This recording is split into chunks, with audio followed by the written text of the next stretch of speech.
अस्सलाम वालेकुम दोस्तों, उम्मीद है सब खैर खैरियत से होंगे।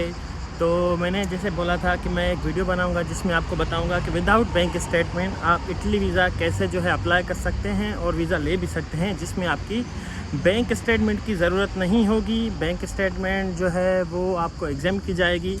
तो ये वीडियो पूरी देखें, मैं 4 से 5 ऐसे तरीके बताऊंगा जिसमें आप विदाउट बैंक स्टेटमेंट इटली आ सकते हैं स्टूडेंट वीज़ा पे, और जो है आपको कोई इशू नहीं होगा। तो ये वीडियो पूरी देखें और चैनल को लाइक और सब्सक्राइब ज़रूर करें। तो आइए शुरू करते हैं। सबसे पहला जो तरीका है, अगर आप बैंक स्टेटमेंट आपकी प्रिपेयर नहीं है, आपके पास नहीं है, आप नहीं दिखाना चाहते, तो वो है एडमिशन लेटर विथ स्कॉलरशिप।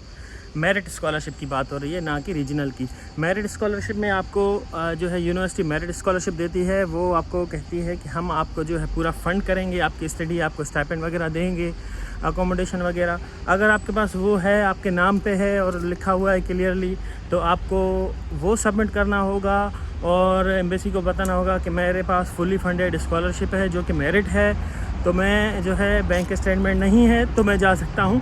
तो एम्बेसी भी आपको उस केस में इस सिचुएशन में आपको वीज़ा दे देगी। उसमें बैंक स्टेटमेंट का इशू नहीं होगा। अगर रिजेक्ट हुई तो किसी और रीज़न से हो सकती है, लेकिन बैंक स्टेटमेंट से नहीं होगी।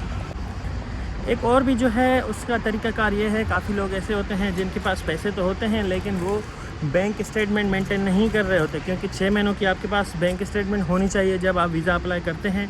लेकिन काफ़ी दोस्तों के पास पैसे होते हैं, जैसे 25-30 लाख इकट्ठे होते हैं, लेकिन वो बैंक में नहीं होते, बाहर कैश में होते हैं या किसी और फॉर्म में होते हैं, और वो एट द लास्ट मोमेंट या लास्ट 1-2 मंथ में वो अरेंज कर लेते हैं किसी मामू चाचू से या किसी दोस्त वगैरह से। तो वो परेशान होते हैं कि बैंक स्टेटमेंट में किस तरह मैनेज करूं। तो उनको मैं बताता चलूं कि वो भी बैंक स्टेटमेंट मैनेज कर सकते हैं। उनको ये शो करना होगा कि वो जो पैसे वो एकदम से अपने अकाउंट में डिपॉजिट करवा रहे हैं, 25 लाख, 20 लाख या 30 लाख, जितनी भी रिक्वायर्ड है या जितने उनके पास हैं, तो वो प्रूव कैसे करें कि ये मेरे पास पैसे कहाँ से आए, क्योंकि उनके पास एक्टिव बैंक स्टेटमेंट तो नहीं थी। तो ये पैसे वो इस तरह शो कर सकते हैं कि ये एक रियल केस बता रहा हूँ, मेरे दोस्त का हुआ था।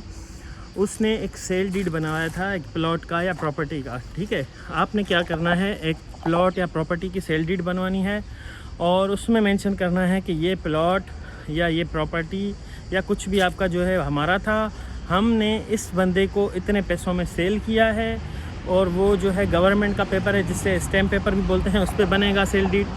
और उतने पैसे जितने आपके पास हैं वो उस बंदे के बैंक से अपने बैंक में ट्रांसफ़र करवाएं थ्रू चेक।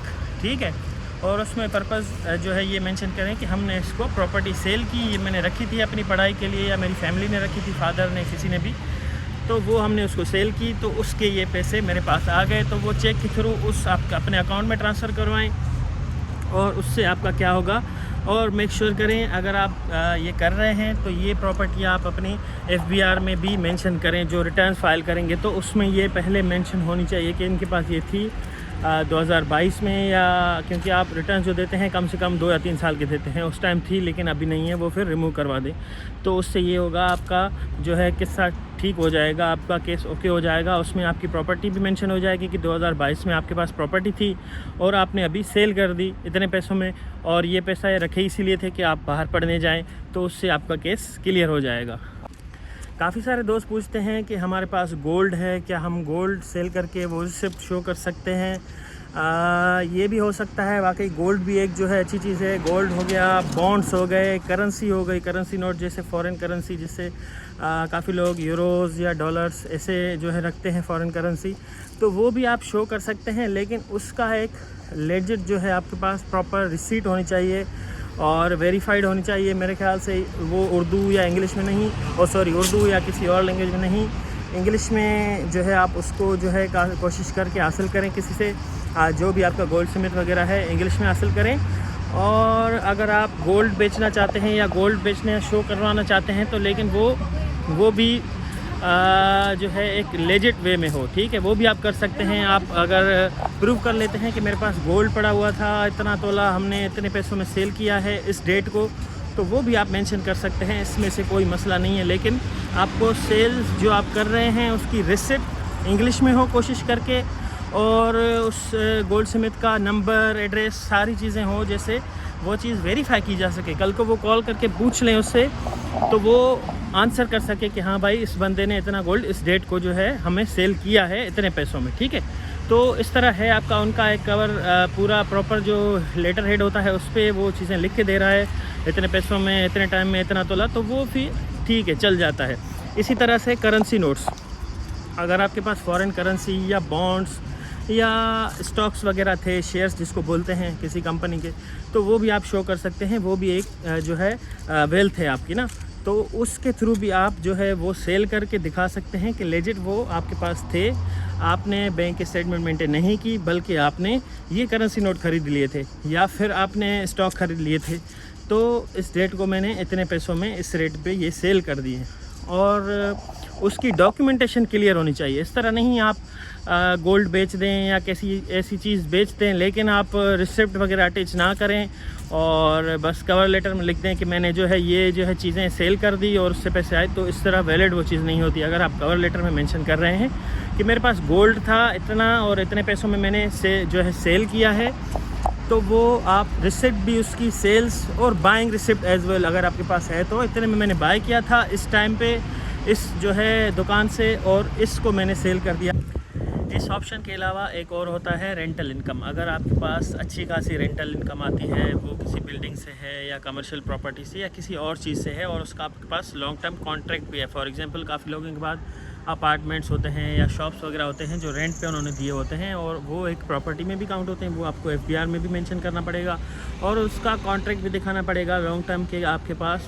आपने ये किसी को रेंट पे दी हुई है 3 सालों के लिए, 2 सालों के लिए, जितने भी टाइम के लिए, एक लॉन्ग टर्म उसका कॉन्ट्रैक्ट होना चाहिए और उसकी इनकम अच्छी खासी होनी चाहिए, कम से कम 600 से 700 यूरो जो बने पर मंथ, और पाकिस्तानी वो तकरीबन बनेंगे 1.5 लाख से 2 लाख या इसके बीच ही मतलब बनेंगे, यूरो के रेट पे डिपेंड करता है। अगर आप वो शो कर देते हैं तो फिर आपका जो है बैंक स्टेटमेंट एग्जाम हो सकता है। उससे ये होगा, एक गारंटी होगी कि इस बंदे के पास प्रॉपर्टी भी है और इसको रेंट भी आती है, तो ये बंदा अफोर्ड कर सकता है इतनी जो है इतने एक्सपेंसेस पर मंथ इटली में जाने के लिए। इसके अलावा भी काफ़ी सारे ऑप्शंस हो सकते हैं, आप एक्सप्लोर कर सकते हैं। और मेन कॉन्सेप्ट ये है कि एम्बेसडर को, जो डिसीजन मेकर होते हैं, एम्बेसी में बैठे होते हैं, आपको जो वीज़ा इशू करते हैं, उसको यकीन दिलाना है कि आपके पास इनफ फंड्स हैं किसी भी तरीके से हो और वो लेजिट वे हो और आप उसको प्रूव कर सकें। ऐसा नहीं कि आप वैसे ही बोल दें और ऐसे ही बैंक में पैसे डाल के आप कह दें कि मेरे हैं, इस तरह नहीं। उसको डॉक्यूमेंटेशन के साथ प्रॉपर एक वे में प्रूव करना है आपको कि इतने पैसे मेरे पास हैं, मैं इटली में 2 साल अपने जो है पढ़ाई अफोर्ड कर सकता हूँ, ठीक है। और बहुत सारे जो है तरीके इसके हो सकते हैं। ये जो कुछ ऑप्शंस हैं ये प्रूवन ऑप्शंस हैं, ये मैंने ऑलरेडी दोस्तों को देखे हैं यूज़ करते हुए, काफ़ी लोग ये यूज़ करके आते हैं। अगर आप इसमें से किसी भी तरीके में एलिजिबल हैं तो वो ज़रूर ट्राई करें। अगर आपके पास बैंक स्टेटमेंट है तो वो वेल एंड गुड है, अगर नहीं है तो ये सारे तरीके आप अप्लाई कर सकते हैं और इटली में स्टडी का वीज़ा लेके आ सकते हैं और यहाँ पे आप अपनी पढ़ाई मुकम्मल कर सकते हैं। इसके अलावा मैं काफ़ी सारी और भी वीडियोस बनाता हूँ इटली के हवाले से, टिप्स वगैरह देता हूँ, पीएचडी, मास्टर्स, बैचलर्स, और उसके अलावा काफ़ी और कंट्रीज़ में भी मैं वीडियो बना रहा हूँ। तो इस चैनल को ज़रूर जो है लाइक करें, सब्सक्राइब करें। अगर फिर भी आपके पास कोई क्वेश्चन हो इस चीज़ से रिलेटेड, बैंक स्टेटमेंट या कोई भी इटली की स्टडी से हवाले से, आप नीचे कॉमेंट ज़रूर करें। Thank you so much for watching, bye bye.